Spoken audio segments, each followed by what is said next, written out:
Despite being only 200 chapters in, BlueLock has already released a spin-off series, BlueLock episode Nagi, and it's absolutely amazing.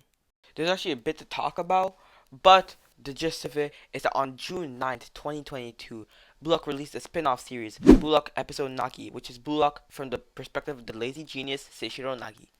After starting it and reading it in class, I can confirm it's goated. Small spoiler warning for this video. If you are not at episode 8 of the BlueLock series and do not know who Mikage Ryo and Seishiro Nagi are, this will have information on how they met and their backstories. Now this is the time where you sit back, relax, and go get some popcorn to listen to the first chapter of BlueLock episode Nagi. This story takes place after Seishiro Nagi and Ryo Mikage meet at the stairwell.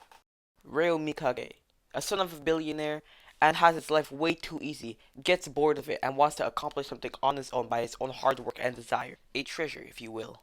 Despite having a billion-dollar company to inherit, Mikage Ryo declines that fate and wants to have something all to himself. One day, after Ryo sees the World Cup trophy on his TV while studying, he decides to start playing the sport of soccer and create his high school's first ever team. There's one problem though, because this is a rich prep school, they are ass. Ryo would go over the ways of thinking of how he can turn this rich prep school into a national winning team. After walking down the stairwell, he'd bump into a sloppy looking guy who would proceed to drop his phone down the stairwell. Ryo would apologize, but then this boy would come flying down the stairwell and would perfectly trap and control his phone with the tip of his foot. Ryo would stare in shock before attempting to persuade this boy into joining the soccer team. He'd respond with a statement that shocks Ryo even more. 頑張んなきゃダメなんてサッカーってめんどくさいね。めんどくさいの嫌い。働きたくない。 Ryo would take a liking to him. Ryo would ask him to join the soccer team, and Nagi would respond yes just to get Ryo off his case.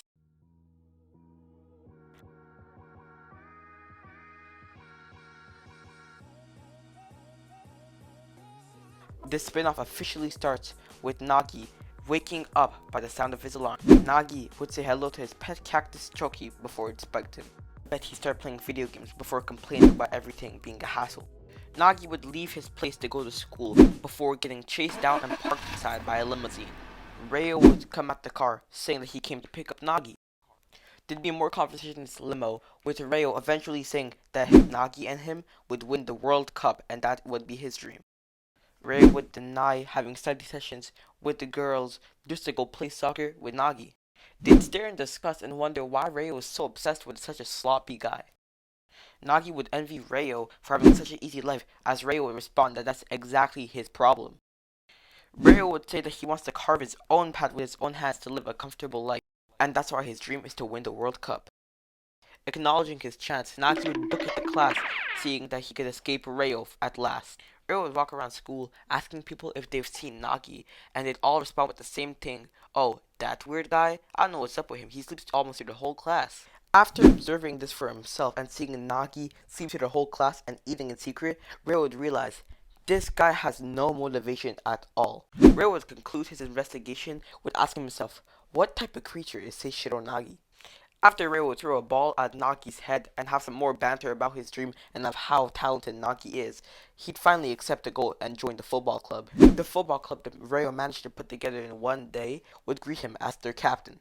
Turns out Ryo had created a team full of down bad teenage boys hoping to be able to get in parties with models and actors. This would be enough to convince them to join the soccer club, and they'd all start screaming after Ryo had hyped them up. One of the players, frightened, would come in with news about their first practice match. His father would create a game with them with a very strong team that competes regularly in nationals, Aomori Dadada High School.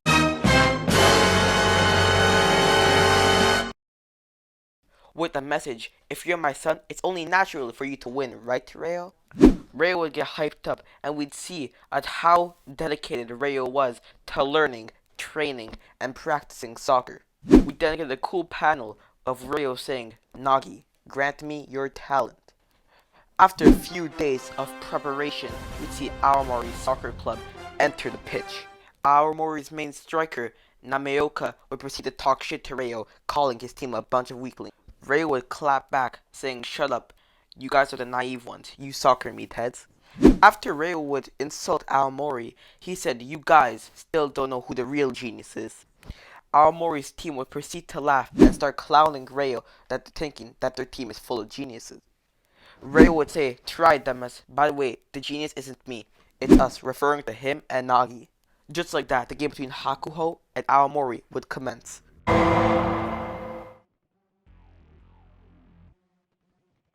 Ryo would stay and call, saying that he analyzed, as he knows that Nameoka uses his steel body unlike any other high schoolers. In order to stop him, Ryo would make 3 of his teammates create a triangle around Nameoka so that he would not be able to dribble the ball around.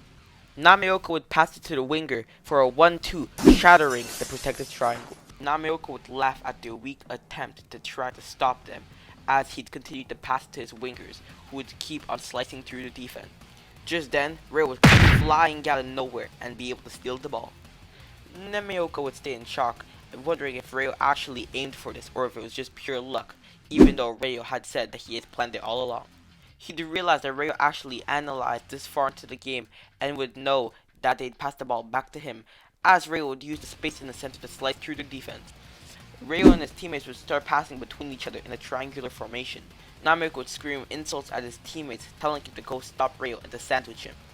Just then, Ryo would pull out some impressive dribbling and break the ankle of both defenders. Nameoka would be shocked, saying not only is his defense skills good, his offense skills are absolutely amazing. He'd ask himself the question, is Ryo an actual genius? With the entire field's focus being on Ryo, 3 Aomori defenders would step up to Ryo in an attempt to stop him, as we'd be pushed to a flashback between Ryo and Nagi. We'd see Nagi tired after they had just trained, and Ryo would tell Nagi to be somewhere where he'd be able to pass him the ball and score the goal. Nagi would question Ryo, is it really okay to do something that self-centered? Ryo would reply, yeah, it's fine, I'm gonna prove to the world that you're the best it is, so that's all you have to do. With that flashback, we see Nagi wide open and a sick panel of Ryo and Nagi as Ryo would pass the ball to Nagi. Then Nameoka would come rushing and pushing Nagi out of nowhere, saying, not gonna happen, newbie team. Nameoka would push Nagi into a certain spot where he knew that he wasn't able to score, as the ball would fly right over Nagi's head. Nagi would proceed to score from the bracket and add a roulette volley into the mix to score an amazing goal with an amazing manga panel. Everyone on Aomori, the players, the coach, the fans, would stare in shock at how these geniuses just sliced through the entire team. We get a wholesome manga panel with Ryo congratulating Nagi on his amazing goal. Everyone on Hakuho was cheering, including the benchwarmers, as we'd see BlueLock's manager, Teiri Ari, calling Jinpachi Ego. Ari would tell Ego that she came here to observe Aomori's match, but on the opposing team she found an extraordinary pair, perfect for Project BlueLock, Mikage Ryo and Seishiro Nagi.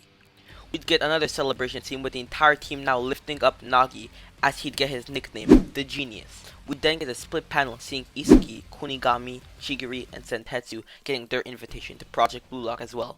Sometime after the game, we'd see Ryo cheer on Nagi saying, let's go Nagi, we'll become the top in the world together, as Nagi would respond, what a pain, as that chapter would end off right there. So that's the first chapter of BlueLock episode Nagi, and the rest of the chapters so far include the BlueLock tag game, and it currently goes as far into the first selection as the Team V vs Team X game.